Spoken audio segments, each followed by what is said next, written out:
Everyone, welcome to GATE academy. I am Richa Gupta with you all और आज के session में हम बात करने वाले हैं चैनल ट्रांजिशन की। So my dear students, I guess आपने एनर्जी डेप्थ रिलेशनशिप रिवाइज कर लिया होगा एंड उसके एक्सप्रेशंस भी आपको मेमोराइज हो गए होंगे। हालांकि मैंने आपको पूरा एक्सप्लेन कर दिया था एंड उसके साथ ही जो क्वेश्चंस हमने किए थे उसके अलावा जो भी क्वेश्चंस बचे होंगे पेंडिंग वो आपने क्लियर कर लिए होंगे, मतलब उसके रिलेटेड क्वेश्चन सॉल्व कर लिए होंगे। और कोई भी डाउट्स है तो आप मेरे टेलीग्राम चैनल पे पूछ लीजिएगा। वाइल उसके क्वेश्चंस फॉर्मूला बेस्ड होते हैं, so there is nothing rocket science basically. चलो, तो ये तो बात हो गई कल की। तो कोई भी चीज़ पाइल्ड अप करके मत रखना, उसे कंप्लीट कर लेना। और रही बात चैनल ट्रांजिशन की, तो मैंने आपको कल ही बताया था कि ये चैनल ट्रांजिशन गेट के पॉइंट ऑफ व्यू से तो बट ऑब्वियसली इंपॉर्टेंट है ही, आपकी ईएससी के कन्वेंशनल पॉइंट ऑफ व्यू से भी इंपॉर्टेंट है। ठीक है, so why to wait, let's start. So मैं हेडिंग डालती हूँ चैनल ट्रांजिशन।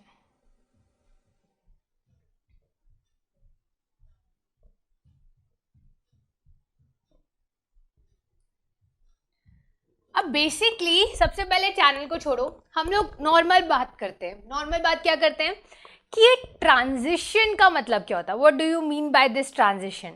ये ट्रांजिशन का मतलब क्या निकल के आता है। तो नॉर्मल सी बात है, ट्रांजिशन मतलब नॉर्मल बेसिस पर चेंज बोल देते हो आप लोग चालू भाषा में। अब आप उसको डेली लाइफ में भी यूज़ करते हो कि यार उस बंदे के में तो गजब का ट्रांजिशन आया, समथिंग लाइक दैट, मतलब चेंज निकल के आया। तो वहाँ पर आप नॉर्मल बेसिस पर यूज़ कर रहे थे, यहाँ पर हम लोग चैनल की बात कर रहे हैं। तो चलो, चेंज निकल कर आया, ये कुछ रिलेटेबल हो रहा है। अब चैनल ट्रांजिशन से आप क्या समझते हो।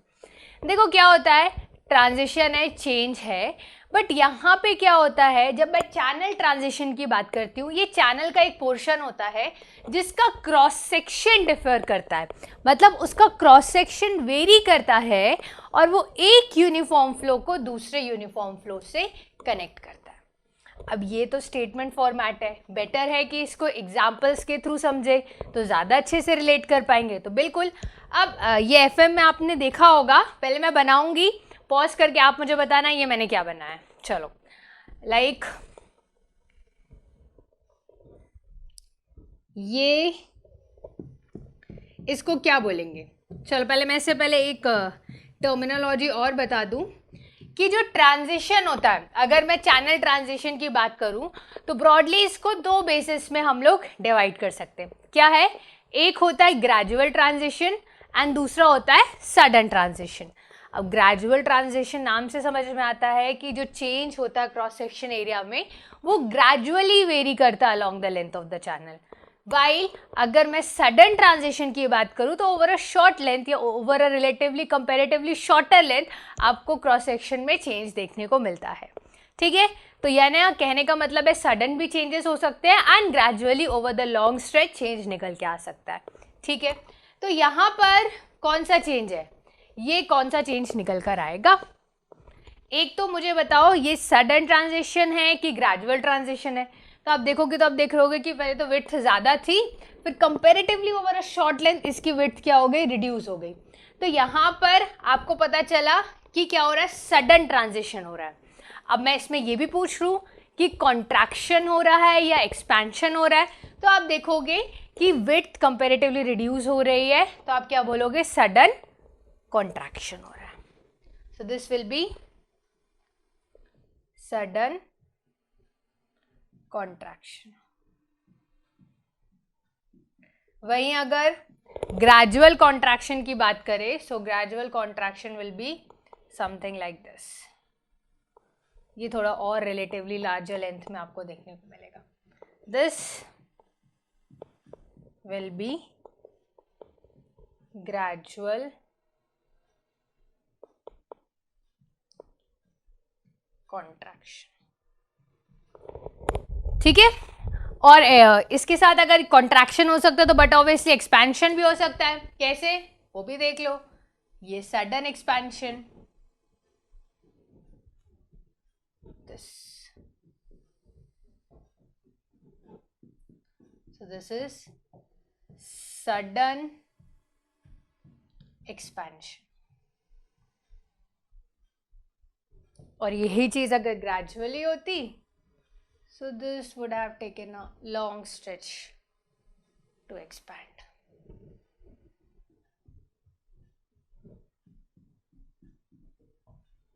So this will be gradual expansion. तो बेसिकली ट्रांजिशन दो टाइप के होते हैं और मैं इसकी डेफिनेशन भी लिख देती हूँ. A transition is the portion of a channel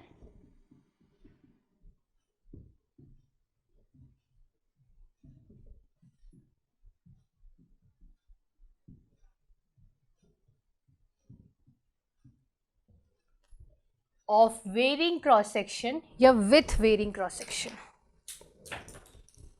with varying cross section, just a minute, क्या बोल रहा हूँ, portion of a channel with varying cross section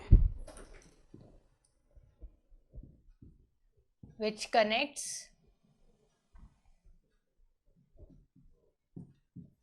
one uniform flow to another.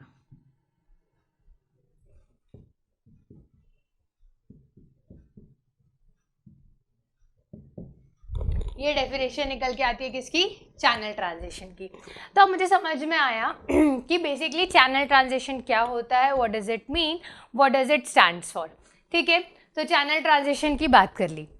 अब बारी आती है कि अगर मैं आपसे बात करूं हमारे केस में, ओपन चैनल फ्लो के केस में, तो आप दो टाइप के चैनल ट्रांजिशन है जिसकी हम लोग बात करने वाले हैं. कौन कौन सा, कि एक चैनल ट्रांजिशन कि जब आप बॉटम जो है उसको रेस कर दोगे. ठीक है, चैनल का बॉटम है उसको रेस कर दोगे, पहली चीज़. या उसको लोअर भी कर सकते हो, रेस भी कर सकते हो चैनल के बेड को या चैनल के बॉटम को, या लोअर भी कर सकते हो. दूसरा विड्थ, विड्थ में अगर कॉन्ट्रैक्शन हो जाएगा तो क्या चेंजेस निकल के आएंगे. ये दो केसेस हमको समझने हैं. ठीक है, अब इनको समझने से पहले कुछ चीज़ें आपको पता रहनी चाहिए पड़ेगी जो हमें जानना है, वो ये है अजम्पशंस. कुछ अजम्पशंस अब आपको हो सकता है दिमाग में आगे हम लोग करेंगे तो कुछ चीज़ों को हम लोग नेग्लेक्ट करेंगे, तो आपके दिमाग में आएगा इसको क्यों कंसिडर नहीं किया, ये भी तो एक इम्पॉर्टेंट रोल प्ले करता है, इसको भी कंसिडर करना था. तो इसलिए पहले से क्लियर कर लूँ, अजम्पशंस हमारी बेसिकली कैलकुलेशंस को सिंप्लीफाई करने के लिए, ईजी करने के लिए लिए जाते हैं. तो यहाँ पर जो एक अजम्पशन लिया जाएगा वो ये कि चैनल इज हॉरिजॉन्टल फ्रिक्शनलेस. तो जब मैंने बोल दिया हॉरिजॉन्टल तो y cos थीटा का थीटा कंपोनेंट चला जाएगा, फ्रिक्शनलेस बोल दिया फ्रिक्शन कंपोनेंट चला जाएगा. उसके साथ ही जो आप बोलते हो ना, जब एक सेक्शन से दूसरे सेक्शन जाते हैं तो एनर्जी लॉसेस होते हैं, तो हम लोग बेसिकली जो एनर्जी लॉसेस है उनको भी नेग्लेक्ट कर देते हैं. ठीक है, ये कहानी निकल कर आती है जब हम लोग चैनल ट्रांजिशन की एनालिसिस की बात करेंगे. हम लोग सिर्फ स्पेसिफिक एनर्जी अलग अलग सेक्शंस पे बात करेंगे एंड उसके हिसाब से रिलेशंस निकालेंगे. तो वो कैसे करेंगे टेंशन लेने की ज़रूरत नहीं है, बिल्कुल आज की क्लास में करेंगे. आई गेस इतने में तो अभी कोई डाउट नहीं होगा, क्योंकि पहले ये पढ़ना इंपॉर्टेंट है कि चैनल ट्रांजिशन होता क्या है, जो कि मैंने आपको बताया. व्हाट डू यू अंडरस्टैंड, तो आपने देख लिया चेंज. अब वो चेंज ग्रेजुअल हो, सडन हो, कॉन्ट्रैक्शन हो, एक्सपेंशन हो, इट कैन बी एनीथिंग. तो उसके लिए हमें बॉदर करने की ज़रूरत नहीं है. अब हम लोग इसमें केसेस की बात करने पड़ेंगे. ठीक है, तो इसको इरेज करती हूँ और हम लोग अब केस की बात करते हैं जहाँ से हमारा न्यूमेरिकल स्टार्ट होता है.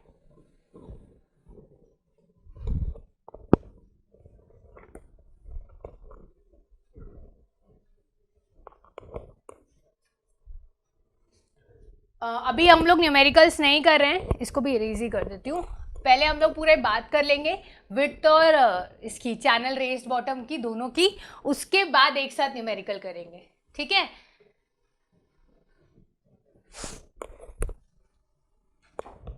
चलो. तो पहला लिख रही हूँ ट्रांजिशन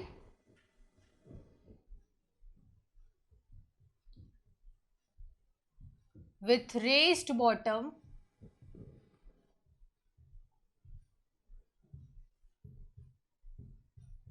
in rectangular channel.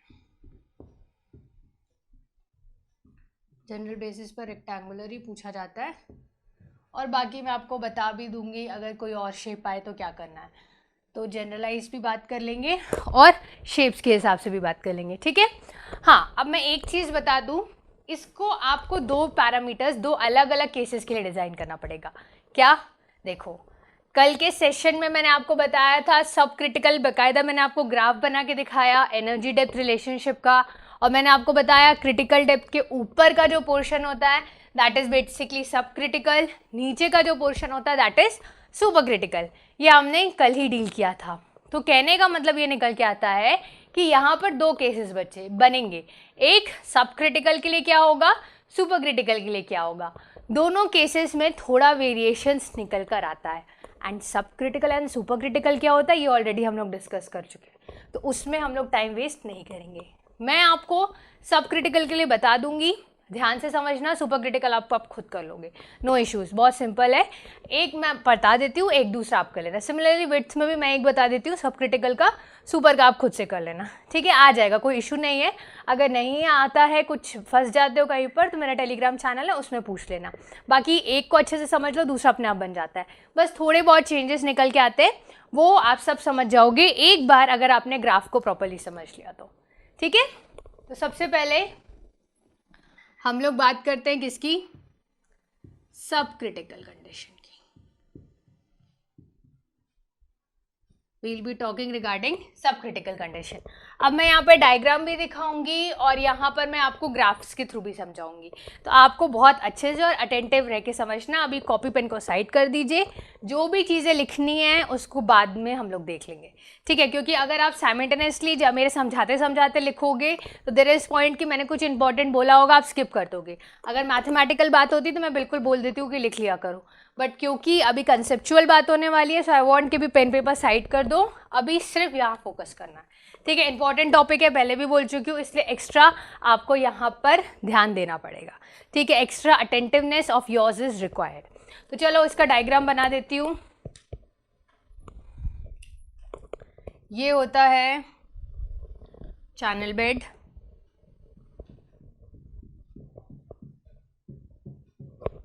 ये है टोटल एनर्जी लाइन, ठीक है, and this is the transition. यहां पर आपने क्या बोला, आपने बॉटम को रेस कर दिया है, तो रेस करके भी दिखा दो। ये आपने बॉटम को रेस किया, किससे रेस किया, डेल्टा जेड। अब ये हम लोग बोलते हैं कि हमने रेस किया। एक बहुत बड़ा डाउट है तुम लोग का रहता है, अभी मैं आगे अभी जब आपको आगे पढ़ाती जाऊंगी तब आपको इसके बारे में समझ में आएगा। अभी चलो, अभी के लिए समझ लो कि हमने बॉटम को रेस किया।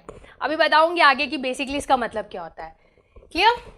यहाँ पर डेप्थ है y1, ये सेक्शन 1 है, ठीक है। जब मैं y1 e1 इसकी बात कर रही हूँ means I am talking regarding section 1, और ये है E1 सेम सेक्शन में।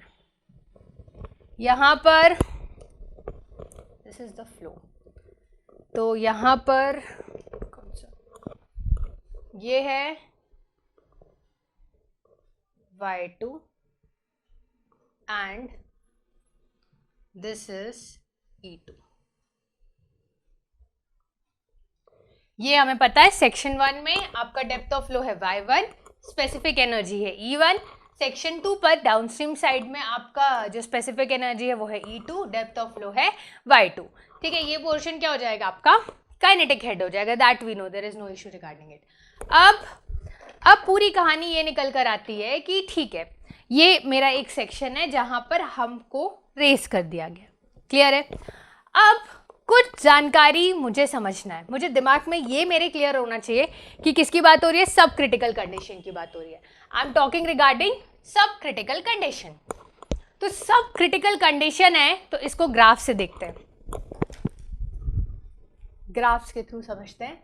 मैं दोनों को एक साथ साइमल्टेनियसली लेके चलूंगी सो दैट दोनों चीज को एक साथ रिलेट कर सकूं। यहाँ पे क्या था आपका, एब्सिसा में स्पेसिफिक एनर्जी था और यहाँ पर डेप्थ था। So this is straight line is equal to y, और ये आपका रिजल्टेंट निकल कर आता है, ठीक है। अब देखो, इस पूरे कंडीशन में क्वेश्चन ऐसा आ सकता है, बिल्कुल ऐसा आ सकता है, क्या आ सकता है कि आगे हम लोग विड्थ की बात करेंगे तो उसमें बॉटम को भी रेस कर दे और विड्थ की भी बात कर ले, वो भी मेरा पॉइंट ऑफ इंटरेस्ट नहीं है, I am not talking about that. अभी मैं फिलहाल ये बात कर रही हूँ कि लेट अस सपोज डिस्चार्ज कितना आ रहा है, Q, तो ये Q अमाउंट का डिस्चार्ज आ रहा है, विड्थ में कोई चेंज निकल के नहीं आया, विड्थ यहाँ पर भी बी थी, यहाँ पर भी बी थी, आपने बॉटम को रेस किया। अब मैं एक बात बताऊँ आपको, एक्चुअली में ये चीज़ें अभी देखना आगे बताऊंगी, ये होगा तो क्या होगा, ये होगा तो क्या होगा, तो तुम्हारे दिमाग में एक डाउट निकल के आएगा कि यार कैसे कोई जादू है क्या कि हम लोग बॉटम को रेस कर देते हैं, मतलब ऐसा कोई टेक्निकली फीजिबल है क्या? बिल्कुल तुम्हारे दिमाग में ये निकल के आएगा। तो मैं आपको बता दूं ऐसा नहीं होता, मतलब ऐसा कोई जादू नहीं है कि हम लोग रेस कर दें। कागज पर हम देख रहे हैं, हम कैलकुलेट कर रहे हैं कि इसकी वैल्यू कितनी होगी तो क्या चेंजेस निकल के आएंगे, कितनी ज़्यादा हो सकती है, उससे भी ज़्यादा हो गई तो क्या होगा, ये सब हम लोग कागज़ में कैलकुलेट कर रहे हैं, ठीक है। तो इसको ये मत सोचना कि हम लोग जाएंगे और जाके बॉटम को, चैनल बेड को रेस कर देंगे, ठीक है, ऐसा कुछ नहीं होता। तो ये चीज़ें दिमाग में पहले से ही बता दे रही हूँ, क्लियर रहना चाहिए, ये डाउट नहीं आना चाहिए, क्योंकि मैक्सिमम स्टूडेंट्स को आता है, so I clear it now only. चलो अब हम लोग बात किसकी कर रहे हैं, सब क्रिटिकल की। तो सबसे पहले बनाएंगे क्या, सबसे पहले बनाएंगे क्रिटिकल डेप्थ YC और मिनिमम स्पेसिफिक एनर्जी या क्रिटिकल स्पेसिफिक एनर्जी, जो बोल लो, मतलब ये यहां से यहां तक है, ई मिनिमम अंडरस्टूड होना चाहिए। अब since I am talking regarding सब क्रिटिकल कंडीशन, क्योंकि मैं सब क्रिटिकल कंडीशन की बात कर रही हूँ, वॉट एवर एनालिसिस जो भी मैं करूंगी वो इस क्रिटिकल डेप्थ के ऊपर करूंगी। क्यों? क्योंकि मैंने सब क्रिटिकल की बात करनी है, ध्यान से समझना, क्योंकि सुपर क्रिटिकल इससे नीचे होगा और वो आप एनालाइज करोगे। दिक्कतें आएंगी तो बता देना, चैनल टेलीग्राम चैनल ज्वाइन करके मैं आपको बता दूंगी, ठीक है, उसमें कोई इशू नहीं, उसके लिए टेंशन लेने की जरूरत नहीं, बहुत ही सिंपल रहता है। अब क्या होता है कि मुझे एनालिसिस इसके ऊपर करनी है।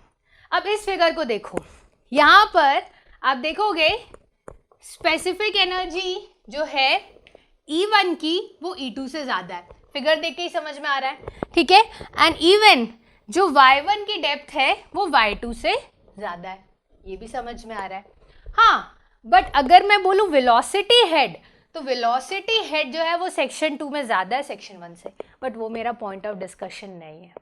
मेरा point of discussion specific energy और डेप्थ है, जो कि मैंने यहाँ पे ग्राफ प्लॉट किया है, तो मैं उन्हीं दोनों की बात करूँगी, ठीक है, वो भी समझ में आता है। अब बेसिकली क्या होता है ये देखते हैं। अब देखो सेक्शन 1 पे आपको स्पेसिफिक एनर्जी कितनी मिली, E1, और डेप्थ ऑफ फ्लो है Y1। सेक्शन 2 पे डेप्थ ऑफ फ्लो है Y2, स्पेसिफिक एनर्जी है E2। आपको पता है कि जो E2 है वो E1 से कम है, फिगर में दिख रहा है। अब मैं अगर आपसे पूछूं, फिगर देखकर पहले खुद आंसर करना, अब अगर मैं आपसे पूछूं E2 E1 से कम है, ठीक है, कितना कम है ये बताओ।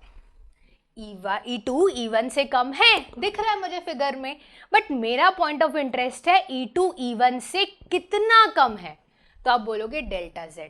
अभी डेल्टा Z क्या है, इसको थिकनेस ऑफ हम्प बोल लो, हाइट ऑफ हम्प बोल लो, जो मर्जी है बोल लो, ठीक है। तो ये समझ में आया कि E2 E1 से डेल्टा Z कम है। तो अगर मैं इसे मैथमेटिकली लिखूं, so this will be E1 is equal to E2 plus delta Z। ये कोई थिकनेस है हम्प की, और मुझे ये भी पता है कि Y1 ज़्यादा है Y2 से। तो अब अगर मैं यहाँ पे बात करूँ और मैं प्लॉट करूँ, तो यहाँ कहीं पर होगा E1, ये हुआ E1, ठीक है, और मुझे किसकी बात करनी है, मुझे तो सिर्फ सब क्रिटिकल कंडीशन की बात करनी है। So this will B Y1, ये Y1 की वैल्यू होगी, ठीक है। अब मुझे पता है कि जो E2 है वो E1 से छोटा है, तो वो राइट साइड होगा कि लेफ्ट साइड होगा, वो फॉरवर्ड होगा कि बैकवर्ड होगा, ऑब्वियस ही बात है बैकवर्ड होगा, क्यों, क्योंकि वो छोटा है। तो ठीक है, अब छोटा है तो ये रहा, दिस इज देयर, सो ये हो जाएगा आपका E2, this portion is your E2, ये आपका E2 हो जाएगा। और यहाँ पे इसके करस्पॉन्डिंग जो डेप्थ निकल के आएगी, मेरा फील्ड ऑफ इंटरेस्ट सिर्फ सब क्रिटिकल फ्लो है, सिर्फ सब क्रिटिकल है, सो यहाँ पर ये कितना हो जाएगा y2। देखो चीज़ों से कंफ्यूज मत होना, याद करो जब मैंने आपको कल की क्लास में एनर्जी डेप्थ रिलेशनशिप बताई थी तो वहाँ पे मैंने y1 y2 लिया था, एक सब क्रिटिकल रीजन में लिया था, एक सुपर क्रिटिकल रीजन में लिया था, और मैंने आपको बोला था कि ये दोनों अल्टरनेट डेप्थ्स हैं। तो वहाँ पर मैं दो अलग अलग रीजन्स की बात कर रही थी, यहाँ पर मैं एक ही रीजन की बात कर रही हूँ। कौन सा है? सब क्रिटिकल है, हाँ, बट सेक्शन अलग अलग है। एक सेक्शन 1-1 है, सो दूसरा सेक्शन 2-2 है, सो सेक्शन डिफर कर रहा है, ठीक है, बाकी कुछ नहीं। सो यहाँ पर देखा स्पेसिफिक एनर्जी E1 है corresponding to y1, specific energy E2 corresponding to y2, और इन दोनों के बीच में कौन सा कलर? ब्लू, ये है डेल्टा सेट। क्लियर है? ठीक है, कोई इशू नहीं है, बिल्कुल कोई प्रॉब्लम नहीं है। Discharge per unit width that is Q/B, that is small q जो है वो कांस्टेंट है, पानी फ्लो कर रहा है, कोई इशू नहीं आ रही है। अब मुझे लगा कॉपी किताब में हम लोग बैठ के बेसिकली कैलकुलेशन कर रहे हैं कि डेल्टा जेड की कोई वैल्यू है, ठीक है, कोई इशू नहीं है। अब क्या किया, हाँ आपको एक, चलो उसको बाद में बताती हूँ। अब क्या किया, डेल्टा जेड की वैल्यू मैंने बढ़ाई, ठीक है, डेल्टा जेड की वैल्यू थोड़ी बढ़ाई, डेल्टा जेड की वैल्यू थोड़ी बढ़ाई। जब मैंने डेल्टा जेड की वैल्यू बढ़ाई, आप देखो अगर मैंने इस थिकनेस को और थोड़ा बड़ा कर दिया, जब इसको मैंने बड़ा किया तो क्या होगा, y2 कम होगा कि ज़्यादा होगा?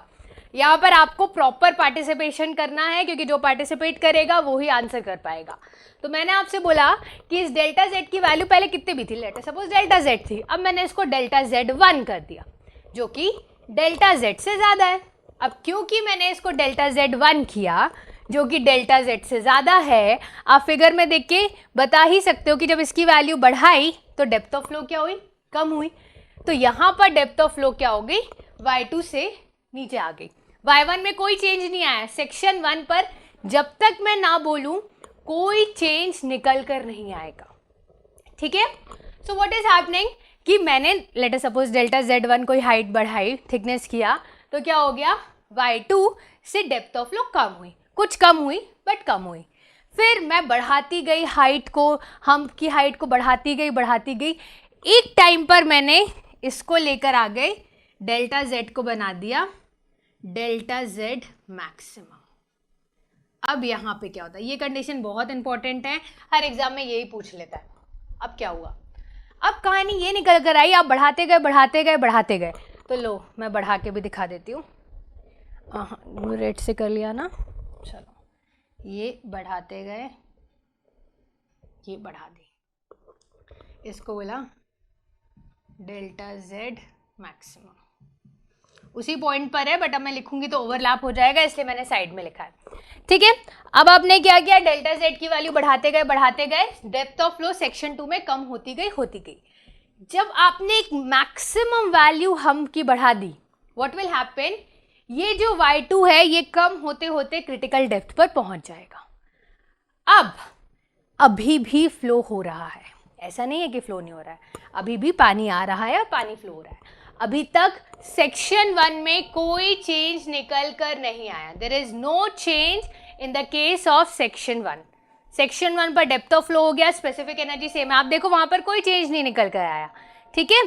नाउ अब पूरी कहानी ये निकल कर आती है कि आई वॉन्ट टू नो कि जब मैंने सेक्शन 2 पर हम की हाइट को बढ़ाते गए, डेप्थ ऑफ फ्लो कम होता गया, ठीक है। डेप्थ ऑफ फ्लो कम होते होते कहाँ तक पहुँच गया, क्रिटिकल डेप्थ तक पहुँच गया, एंड उसके करस्पॉन्डिंग आपको स्पेसिफिक एनर्जी भी क्या मिली, मिनिमम स्पेसिफिक एनर्जी मिली या क्रिटिकल स्पेसिफिक एनर्जी मिली।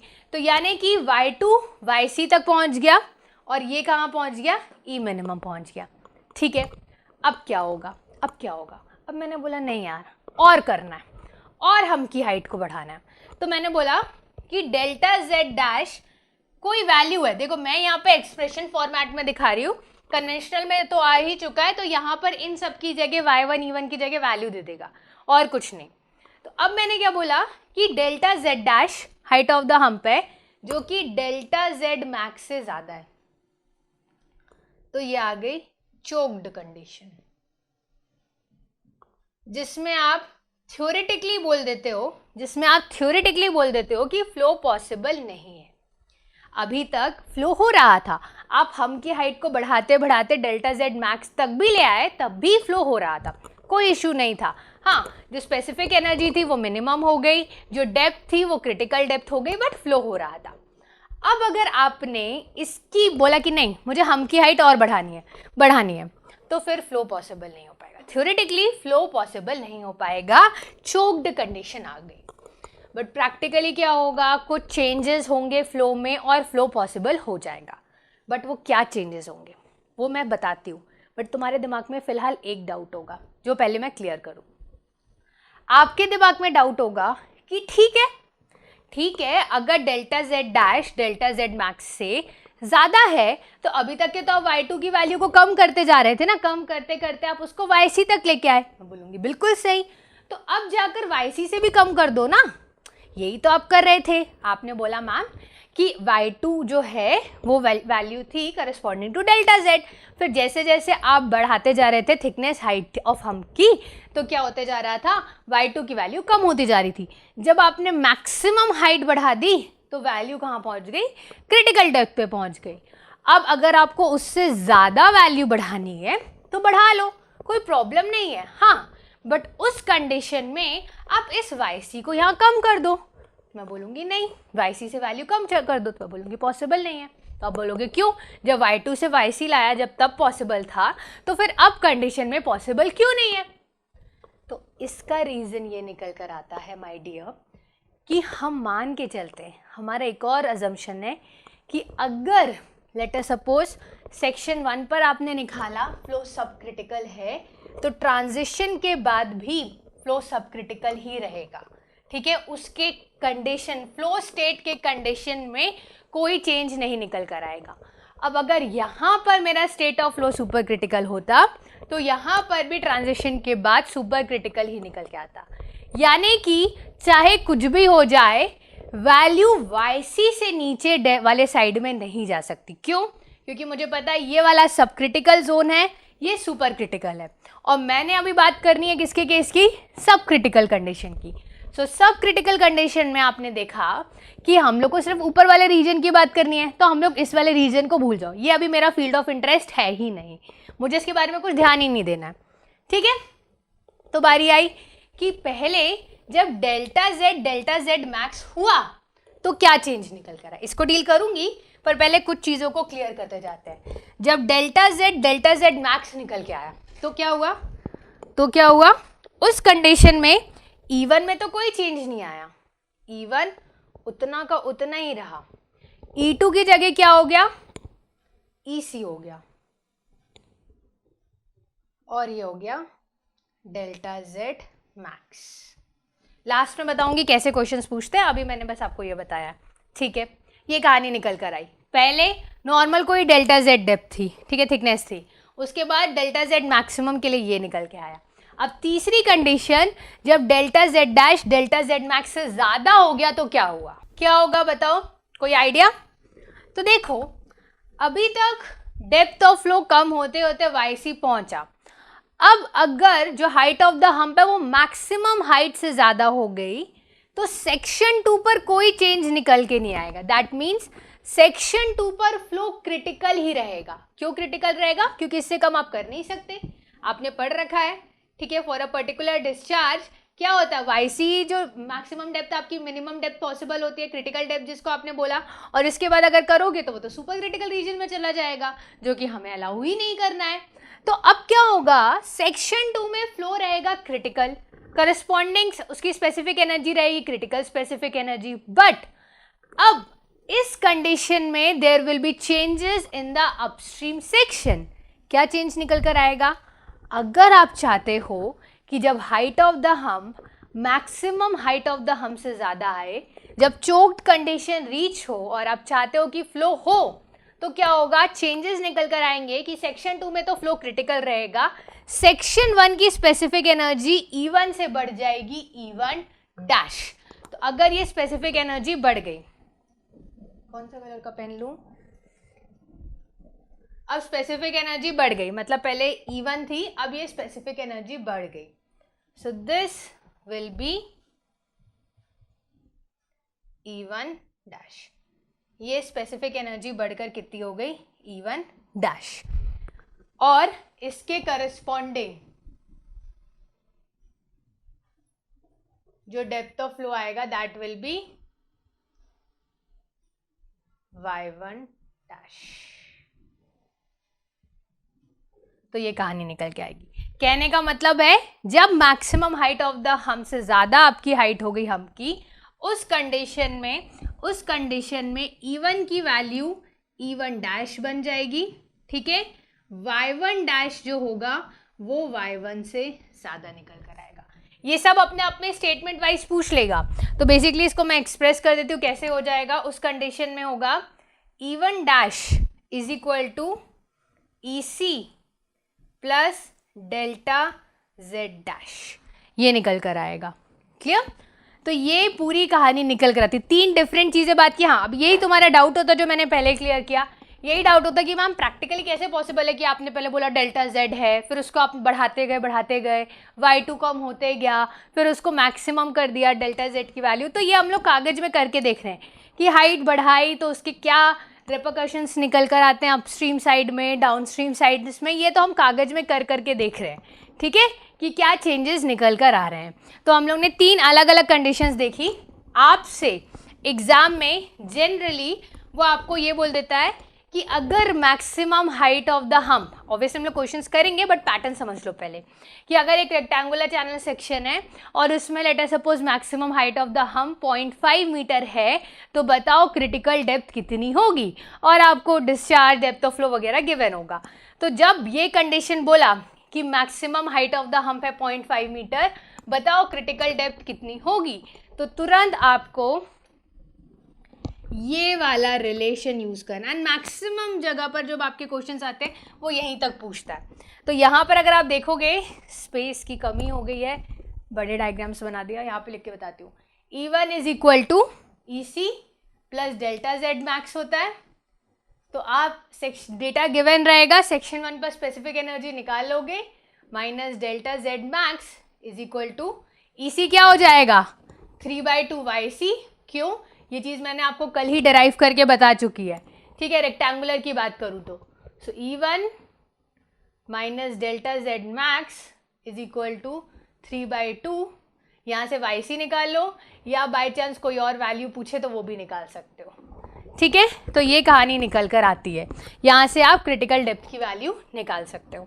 तो ये पूरी स्टोरी होती है. हाँ, अगर ये क्वेश्चन कन्वेंशनल में आता है तो उस कंडीशन में वो आपको अलग अलग डेल्टा Z की वैल्यू देगा. एक वैल्यू मैक्सिमम हाइट की होगी, फिर उससे बढ़ा दिया, तो बताओ अपस्ट्रीम और डाउनस्ट्रीम में क्या चेंजेस निकल कर आए. तो डाउनस्ट्रीम में फ्लो हो जाएगा क्रिटिकल, वो YC ही रहेगा, बट अपस्ट्रीम में हो जाएगा Y1 डैश जो Y1 से ज़्यादा होगा, और वो आपसे Y1 डैश की वैल्यू पूछेगा. तो आप ये वाला इक्वेशन कहाँ लिखा है, ये वाले इक्वेशन में पुट करके वैल्यू Y1 डैश की निकाल सकते हो. कैसे? आपको पता होगा Y1 dash plus V1 square by 2G था, तो ये क्या हो जाएगा Q स्क्वायर अपॉन, ये कैसे लिख दूंगी इसको मैं,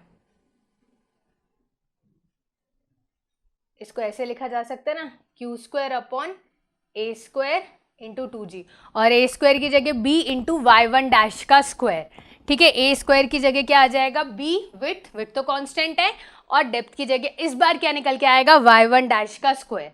तो बेसिकली इस कंडीशन में एक क्यूबिक इक्वेशन बनेगी जिसको सॉल्व करोगे 3 रूट्स आएंगे, 2 पॉजिटिव 1 नेगेटिव. नेगेटिव वैल्यू होगी नहीं, और 2 अलग रूट्स निकल के आएंगे. तो उसमें से आपको चेक कैसे करोगे कि उनमें से जो एक डेप्थ है वो क्रिटिकल डेप्थ से ज़्यादा होनी चाहिए अगर फ्लो सब क्रिटिकल है. ठीक है, तो उस वैल्यू को ले लोगे. उसमें होता ही है कि एक वैल्यू सब क्रिटिकल की होती है, क्रिटिकल डेप्थ से ज़्यादा होती है, और एक क्रिटिकल डेप्थ से कम होती है. तो हमको वो डेप्थ लेनी होगी सब क्रिटिकल के केस में जो क्रिटिकल डेप्थ से ज़्यादा हो. ठीक है, ये कंडीशन निकल कर आती है. सो बेसिकली ये कहानी आपको मिलती है कन्वेंशनल के केस में. ठीक है, और अगर आप गेट पॉइंट ऑफ व्यू की बात करो तो वो आपसे यहाँ पर या तो कभी कभी मिनिमम स्पेसिफिक एनर्जी पूछ लेगा या क्रिटिकल डेप्थ पूछ लेगा. तो ऐसे ही क्वेश्चंस आपसे पूछता है. क्लियर? तो मैं इसके रिलेशंस को लिखवा दूं क्या एक एक करके. आई गेस ये आपको क्लियर हो गया होगा पूरा डायग्राम। अब मैं इसके एक्सप्रेशंस को एक प्रॉपर फॉर्मेट में अगर लिखवा दूँ, स्पेस कम हो रहा है मेरे को, चलो यहाँ पर ही बात करती हूँ। पहले E1 is equal to E2 plus delta Z था, ठीक है। उस टाइम पर Y1 की वैल्यू Y2 से ज़्यादा थी। फिर जब डेल्टा Z मैक्स हुआ, उस टाइम Y2 क्या हो गया, YC बन गया, और E2 क्या हो गया, EC बन गया। So what you got, E1 is equal to EC plus delta Z max. Clear? And आपको पता होना चाहिए कि Y2 is greater than YC, ठीक है। और लास्ट वाली कंडीशन में क्या हुआ, जब delta Z dash delta Z max से ज़्यादा हुआ, यहाँ पर ही लिख देती हूँ, जब delta Z dash delta Z max से ज़्यादा हुआ, उस कंडीशन में Y1, एक मिनट, उस कंडीशन में E1 डैश बन गया और Y1 डैश बन गया, एंड इस Y1 डैश की वैल्यू Y1 से ज़्यादा थी। तो मैंने यहाँ पे लिख दिया छोटा, क्योंकि मुझे स्पेस में आपको थोड़ी और जानकारी देनी है, इसलिए मैंने लिख दिया शॉर्ट में। जो भी चीज़ें आपको बताइए वो मैंने यहाँ पे रिप्रेजेंट कर दिया मैथमेटिकल फॉर्म में। बाकी तो आपको पता ही है, ये जो आपको फिगर है एंड ये जो आपका ग्राफ है, ये सेल्फ एक्सप्लेनेटरी है। तो आप देख ही सकते हो कि हाँ, E1 डैश E1 से ज़्यादा है, बिल्कुल सही है, और जो आपका Y1 डैश है वो Y1 से ज़्यादा है। तो एक तो मैंने आपको बताया न्यूमेरिकल बेसिस पर पूछ लेगा। दूसरा क्वेश्चन जो आपसे पूछता है वो ये स्टेटमेंट वाइज क्वेश्चन, बताती हूँ कैसे। स्पेसिफिकली आपके ये जो स्टेट लेवल्स एग्जाम्स है उसमें कैसे पूछता है कि if the height of the hump is increased, if the height of the hump is increased above the maximum value, there will be changes in, चार option, no changes in upstream and downstream side, upstream condition gets changed, specific energy at upstream gets changed, specific energy is increased from initial specific energy at upstream section, ठीक है। हाँ, और ये भी specify कर देगा कि सब क्रिटिकल है या सुपर क्रिटिकल। तो आपको ध्यान में रखना पड़ेगा कि हाँ, चेंजेस निकल कर आते हैं, ठीक है। अब इसको मैं आपको एक और तरीके से एक्सप्रेस करके दिखाती हूँ। जो हम लोग ने पूरा कंसेप्ट पढ़ा, इसको एक और तरीके से समझते हैं। कैसे देखते हैं, सब क्रिटिकल की बात कर रही हूँ, ठीक है।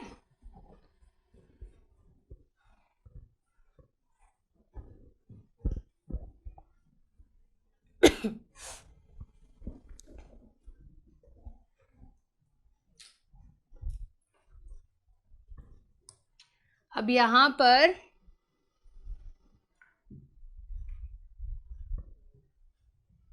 ये लेटर सपोज मैक्सिमम हाइट है हम की, और यहाँ पर डेप्थ है Y1 एंड Y2, दो डेप्थ है। अब समझते हैं क्या हो रहा है। शुरू में जब तक कि डेल्टा ZM से कोई छोटी वैल्यू थी, Y1 में कोई चेंज नहीं निकल के आया था, Y1 की वैल्यू उतनी ही थी, ठीक है, Y1 उतना ही था। पर जैसे जैसे आप डेल्टा Z की वैल्यू बढ़ाते जा रहे थे, ये वैल्यू क्या होती जा रही थी, कम होती जा रही थी, और कम होते होते ये Y2 की वैल्यू कम होते होते कहाँ तक पहुँच गई, क्रिटिकल डेप्थ तक पहुँच गई, सेक्शन 2 पे।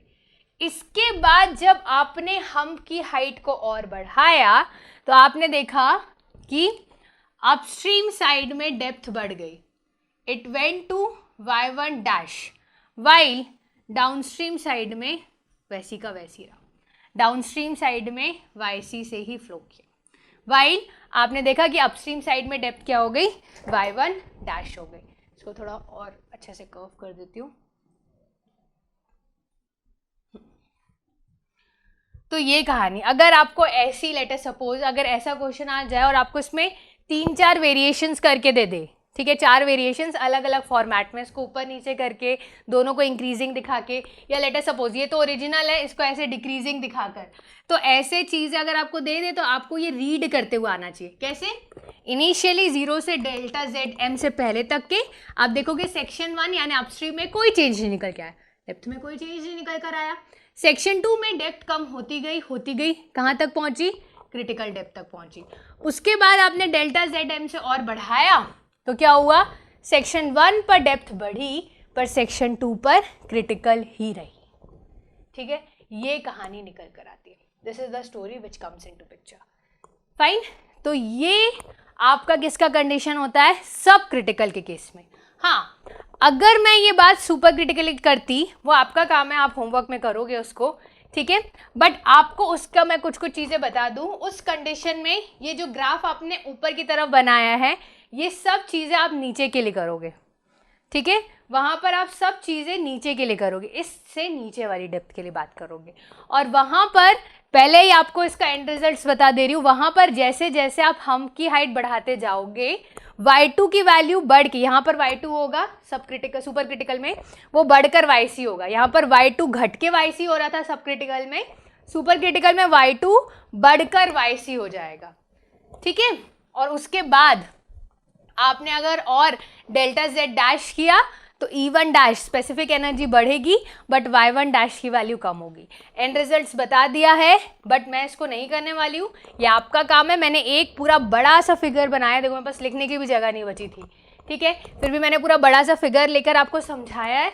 अब सुपर क्रिटिकल का आप खुद करके देखना, एंड रिजल्ट्स मैंने बता दिए, आप एक बार करके देखना, नहीं बनेगा टेलीग्राम चैनल में पूछ लेना, मैं आपको फिगर सेंस भी बता दूंगी, कोई इशू नहीं है, बट पहले एक बार खुद से ट्राई करना इंपॉर्टेंट है। ठीक है, तो ये कहानी निकल कर आती है सब क्रिटिकल के लिए। सिमिलर ही होता है सुपर क्रिटिकल, पता नहीं क्यों मैक्सिमम टाइम्स क्वेश्चन सब क्रिटिकल का पूछता है, बट हमने ऐसा रहना नहीं है दिमाग में कि सब क्रिटिकल ही पूछ सकता है, सुपर क्रिटिकल भी पूछ सकता है। ठीक है, तो उसका भी आपको ध्यान रखना पड़ेगा। क्लियर? तो ये इसमें जो एक्सप्रेशंस थे E1 is equal to E C plus delta Z max, वो तो कई बार एग्जाम्स में पूछ लेता है, तो वो तो उसी का पार्ट है। और ये जो delta E1 dash E C plus delta Z dash वाला, ये कन्वेंशन का पार्ट है। वो आपसे पूछता है कि नई स्पेसिफिक एनर्जी के करस्पॉन्डिंग जो डेप्थ निकल कर आएगी वो डेप्थ बताओ, तो वहाँ पर y1 डैश निकालना पड़ता है। और मैंने बता चुका है तीन रूट्स निकल के आते हैं, एक नेगेटिव दो पॉजिटिव। ठीक है, तो ये पूरी कहानी होती है किसकी? सब क्रिटिकल की। सो आई गेस ये क्लियर हो गया होगा अब आपको। विड्थ कॉन्ट्रैक्शन जो है वो हम लोग नेक्स्ट सेशन में कर लेते हैं, और मैं सोच रही हूँ कि इसके ऊपर ना पहले एक न्यूमेरिकल डील कर लेते हैं, सो दैट जो भी अभी पढ़ा है उसको अप्लाई कर पाओगे तो ज़्यादा अच्छे से कॉन्फिडेंस बूस्ट होगा। क्लियर? सो इसको मैं इरेज कर देती हूँ, गिवन डेटा लिख देती हूँ। ये आपका बुकलेट का क्वेश्चन नहीं है, क्योंकि बुकलेट का एक क्वेश्चन है जिसमें 3 क्वेश्चन साइमल्टेनियसली पूछे हैं। ठीक है, तो वो क्वेश्चन एक बार विड्थ वाला हो जाए, फिर उन तीनों क्वेश्चंस को एक साथ डील कर लेंगे। अभी मैं एक सेपरेट क्वेश्चंस दे रही हूँ आपको, तो उसको डील कर लेते हैं अभी।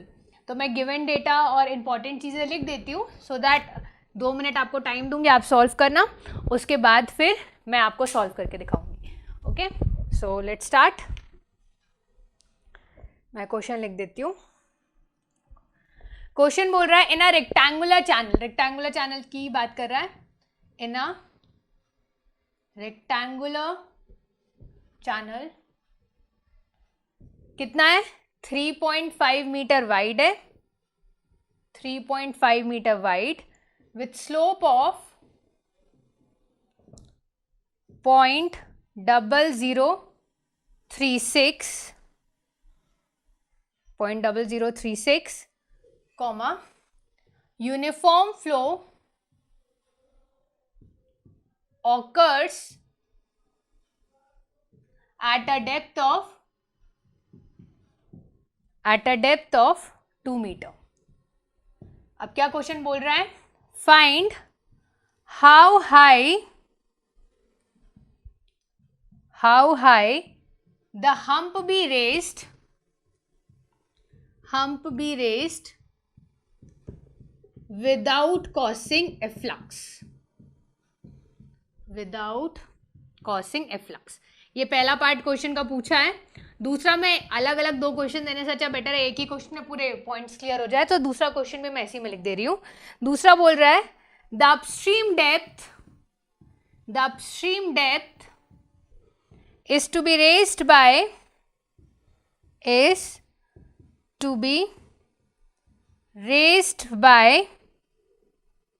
raised to 2.4 meter. What should be the height of hump. ये क्वेश्चन है और एक चीज बस दे रखी है, एन की वैल्यू दे रखी है 0.015। सो ये दो क्वेश्चन आपको बोला है, एक बार क्वेश्चन रीड भी कर देती हूँ आपके लिए। एक रेक्टेंगुलर चैनल है जिसकी विड्थ दे रखी है 3.5 मीटर, इसका स्लोप दे रखा है 0.0036 और यूनिफॉर्म फ्लो ऑकर कर रहा है at a depth of 2 metre में। ठीक है, अब ये पूछ रहा है find how high the hump be raised, मतलब आप कितनी हाइट तक हम्प को रेस कर सकते हो विदाउट कॉसिंग एफ्लक्स। अब बोलोगे मैम आपने एफ्लक्स तो बताया ही नहीं, ये तो एक नई टर्मिनोलॉजी आ गई है। तो डियर, विदाउट कॉसिंग अफ्लक्स मतलब कोई चोकिंग कंडीशन नहीं आनी चाहिए, अपस्ट्रीम चेंज में कोई भी चेंज नहीं आना चाहिए फ्लो कंडीशन में। ठीक है, तो कहने का मतलब है कि जो डेल्टा जेड की वैल्यू है वो क्या होनी चाहिए, डेल्टा जेड मैक्स होनी चाहिए। तो वो आपको डेल्टा जेड मैक्स की वैल्यू निकालनी है। ठीक है, तो ये पहला पार्ट है क्वेश्चन का, तो पहले पहला पार्ट क्वेश्चन का करो, फिर सेकंड पार्ट क्वेश्चन का बताऊंगी। ठीक है, तो जब तक कि आप एक बार इसको ट्राई करो, by that time I erase this side so that I can solve the question, I get the space to solve the question.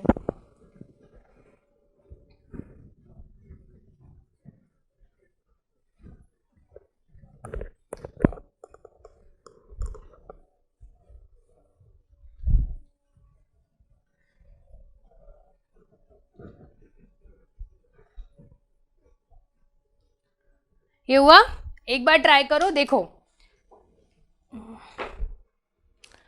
इस क्वेश्चन में, बाकी को भी मैं यहाँ पे ग्राफ नहीं बनाती हूँ, ग्राफ ऑलरेडी पहले ही बता चुका है। ठीक है, सबसे पहले मैंने चेक कर लेना है कि फ्लो सब क्रिटिकल है या सुपर क्रिटिकल, सेफ साइड रहो तो बेटर है, वो भी कर सकते हो कन्वेंशनल फॉर्मेट में। पहले मैं ये देखती हूँ, मुझसे पूछा है how high the hump can be raised, तो मुझे क्या पता है, डेल्टा जेड एम निकालना है। ठीक है, और मुझे रिलेशन क्या पता है, E1 is equal to EC plus delta Z. अब ये चाहे सब क्रिटिकल हो या सुपर क्रिटिकल हो, दोनों के लिए ये चीज तो सेम है। क्लियर? अब क्या हो रहा है, अगर मुझे डेल्टा जेड मैक्सिमम की वैल्यू चाहिए, that will be E1 minus EC। तो मुझे बस स्पेसिफिक एनर्जी सेक्शन 1 पर निकालनी है, क्रिटिकल स्पेसिफिक एनर्जी निकालनी है, काम खत्म। अब देखो, पहले अगर क्रिटिकल स्पेसिफिक एनर्जी की बात करूं, ये क्या होता है, this is equal to 3/2 YC, और YC क्या होता है, Q² G की पावर 1/3। क्यों मैं ये लिख पाई, क्योंकि ये एक रेक्टेंगुलर चैनल सेक्शन है। क्लियर? अब देखो क्वेश्चन में मुझे दे रखा है विड्थ कितना, 3.5। एक बार बस मैं चेक कर लेती हूँ कि ये 0.00036 है कि 0.0036, अदरवाइज पूरे कैलकुलेशन में गलती ना हो जाए।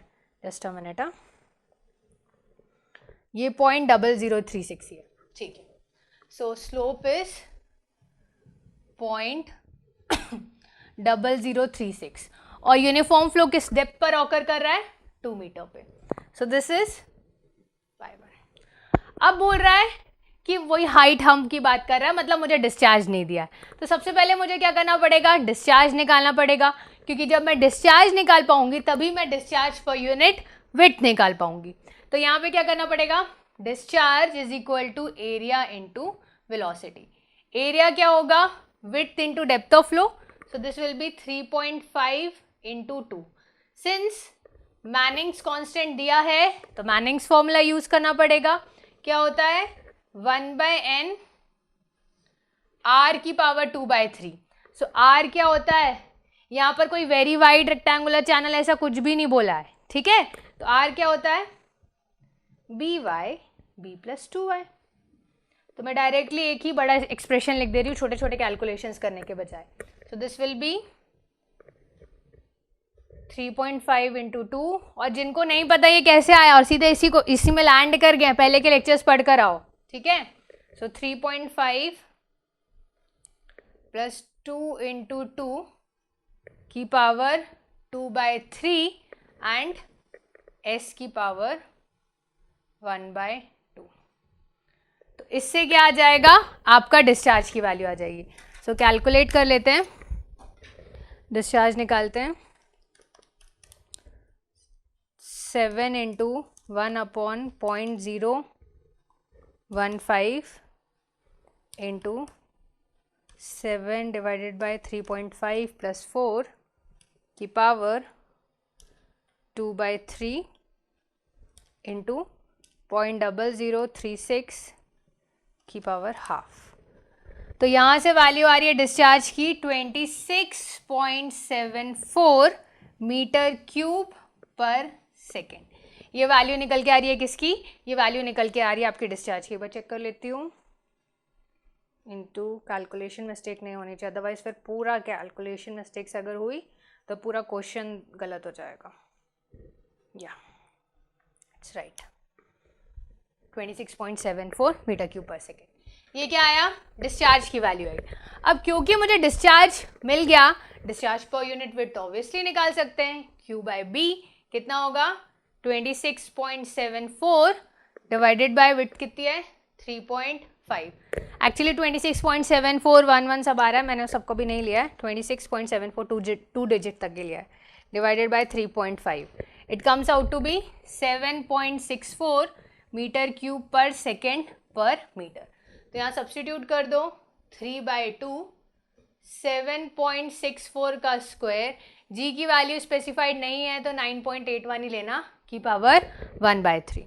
तो 7.64 का स्क्वायर डिवाइडेड बाय 9.81 की पावर 1/3 इंटू 1.5 कितना आ रहा है? 2.718 आ रहा है, सो 2.72 मीटर। एक बार चेक कर लेना।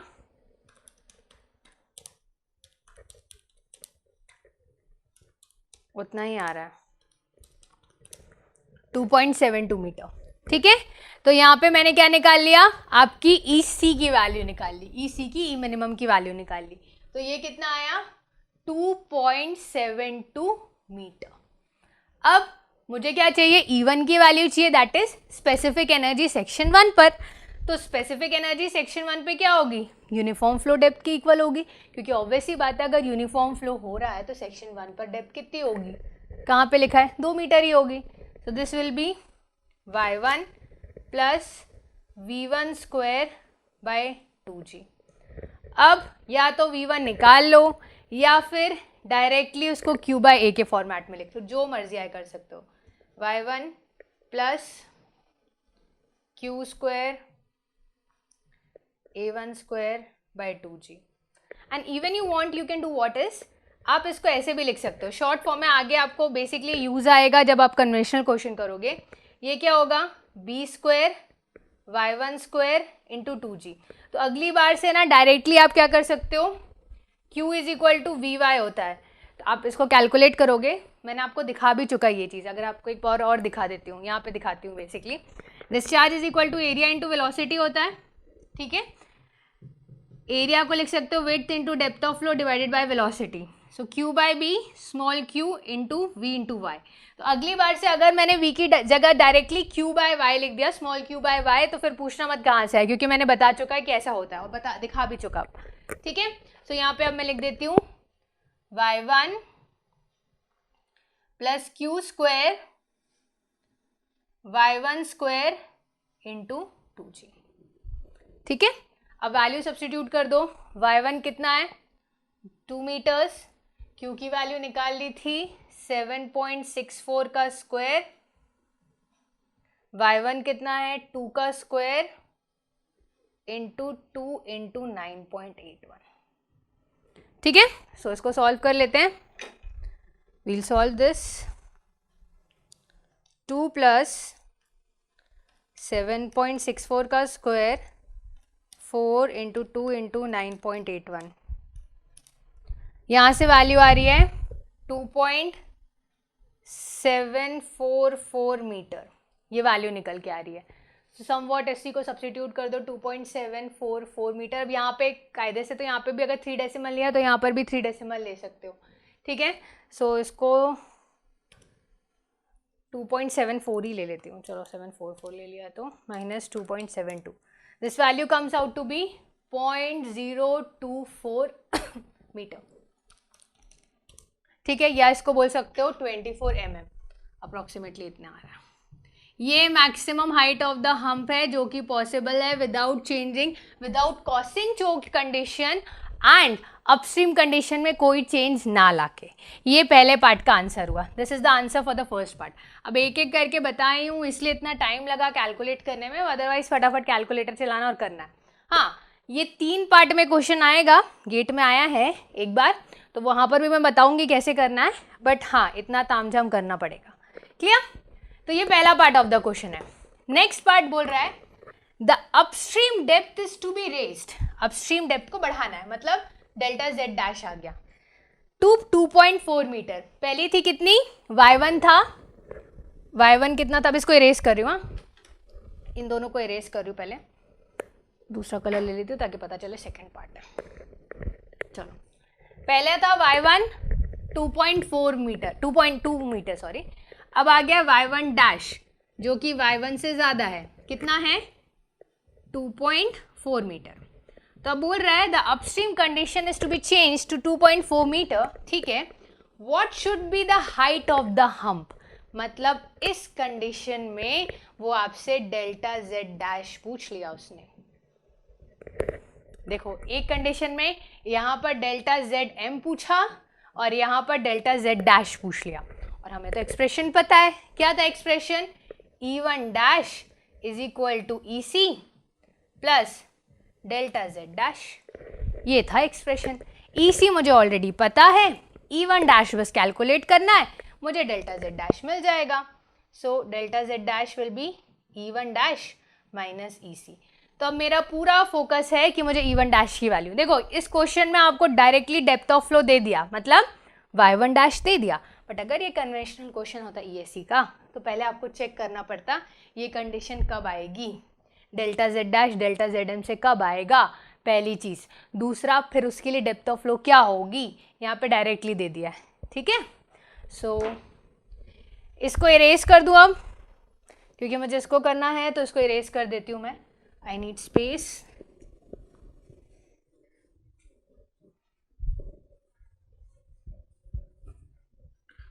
So ये क्या हो गया? E1 dash, this will be what? y1 dash plus v1 dash का square by 2g। So what you will get? q square. Discharge per unit में कोई चेंज नहीं है, चेंज किस में आ रहा है? डेप्थ ऑफ फ्लो में आ रहा है, इनटू 2g। सो y1 डैश क्या हो जाएगा? 2.4 मीटर प्लस q स्क्वायर होगा 7.64 का स्क्वायर, ये भी स्क्वायर है क्योंकि v स्क्वायर था, और y1 डैश का स्क्वायर यानी 2.4 का स्क्वायर इंटू 2 इंटू 9.81। ठीक है, यहाँ से E1 डैश आ जाएगा। सिंपल कैलकुलेशन है, 2.4 प्लस 7.64 का स्क्वायर डिवाइडेड बाय 2.4 का स्क्वायर इंटू 2 इंटू 9.81, 2.916, तो सो दैट इज 2.92 मीटर। ये आपकी E1 डैश की वैल्यू है। और आप चेक भी कर सकते हो। कैसे चेक कर सकते हो? याद होगा मैंने आपको बताया था कि यहाँ पे E1 डैश की वैल्यू बेसिकली सब क्रिटिकल के कंडीशन में E1 से ज़्यादा होगी, E1 से ज़्यादा है। आप चाहो तो चेक भी कर सकते हो, अगर आपको अपनी चीज़ें वेरीफाई करनी है ना, आप चेक कर लो। फ्राउड नंबर v√/gy निकाल के देख लो। इस केस में देखकर ही समझ में आ रहा है मेरे को, तो चाहे तो आप इसको कैलकुलेट करके भी देख लो। ये आपका सब क्रिटिकल कंडीशन ही आएगा। कैलकुलेट करके लास्ट में दिखा देती हूँ, पहले इसको सॉल्व कर लूँ क्वेश्चन को। E1 डैश कितना आया? 2.92 मीटर। EC कितना है? 2.72। So what you will get? 2.92 minus 2.72. So 0.2 metre, ये आपकी वैल्यू निकल के आएगी। ठीक है, ये आपकी वैल्यू निकल के आएगी कब? डेल्टा जेड डैश की, जब E1 specific energy increase to E1 dash.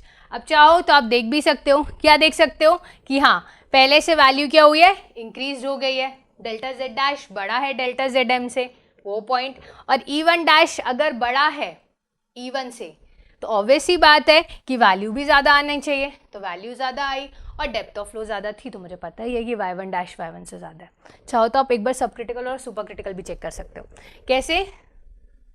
यहीं पे दिखा देती हूँ v√/gy, तो यहाँ पे लिख देती हूँ q/y√/gy। अपस्ट्रीम कंडीशन में चेक कर लेते हैं। तो Q कितना है 7.64, डेप्थ कितनी है 2 मीटर, रूट ओवर 9.81 इंटू 2। ठीक है, एक बार में चेक हो जाएगा।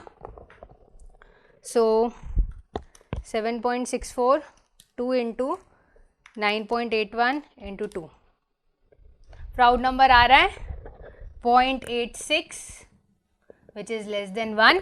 तो ये क्या हो गया, सब क्रिटिकल फ्लो हो गया। ठीक है, सो एक बार और चेक कर लेती हूँ कि और कोई क्वेश्चन था क्या जो हमारा छूट गया है। जस्ट अ मिनट, नहीं, यही कंडीशंस थे हमारे। ठीक है, हाँ एक चीज़ और बता दूँ, वेरिएशन आपका आ सकता है थोड़ा बहुत वैल्यूज़ में। कहने का मतलब है यहाँ पे मैंने 2 डेसिमल तक लिया है, क्लियर।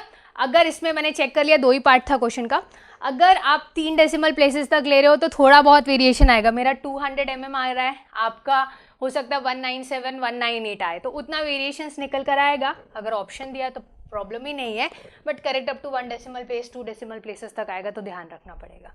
ठीक है, तो कहने का मतलब है कि जितना ज़्यादा आप डेसिमल प्लेसेस तक लोगे उतनी ज़्यादा एक्यूरेसी निकल के आएगी। That's it, nothing more than that. Clear.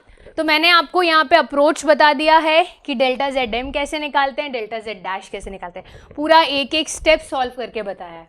Clear, तो ये चीज़ याद रहे। और अगर आपको लगता है ना कि यार मेरा आंसर गलत ना हो जाए, बढ़नी चाहिए इवन डैश की नहीं बढ़ना चाहिए, आप चेक कर लो। यहाँ पे सब क्रिटिकली फ्लो था और हमने देख भी लिया। ठीक है, सुपर क्रिटिकल फ्लो आपका होमवर्क है, वो आपको करना है। कोई डाउट होगा तो पूछ लेना टेलीग्राम चैनल में। ठीक है, so we'll meet in the next lecture जिसमें हम लोग विड्थ कॉन्ट्रैक्शन के बारे में बात करेंगे, और वो जो 3 कॉमन डाटा वाला क्वेश्चन एक साथ है जिसमें हम्प की भी बात की गई है, विड्थ की भी बात की गई है, फिर उसको डील कर लेंगे। ठीक है, after that or most probably next class में हमारा एनर्जी डेप्थ रिलेशनशिप चैप्टर खत्म हो जाएगा।